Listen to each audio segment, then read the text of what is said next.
মুক্তি পেলেন ৭১-এ মানবতাবিরোধী অপরাধে মৃত্যুদণ্ড থেকে খালাস পাওয়া জামাত নেতা এটিএম আজহারুল ইসলাম। বিচারিক হত্যায় জড়িতদের আইনের আওতায় আনার দাবি জানিয়েছেন তিনি।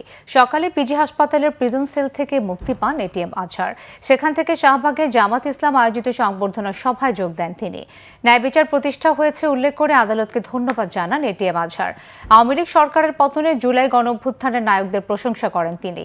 অভ্যুত্থানে জনগণকে সহযোগিতা করার জন্য সেনাবাহিনীকেও ধন্যবাদ জানান জামাতের এই নেতা। প্রধান বিচারপতির নেতৃত্বাধীন আপিল বিভাগের পূর্ণাঙ্গ বেঞ্চ মঙ্গলবার আন্তর্জাতিক অপরাধ ট্রাইব্যুনালের দেয়া মৃত্যুদণ্ডের রায় বাতিল করে এটিএম আজহারকে খালাসের রায় দেয়। থাকার পর আজকে সকালে মুক্ত হলাম।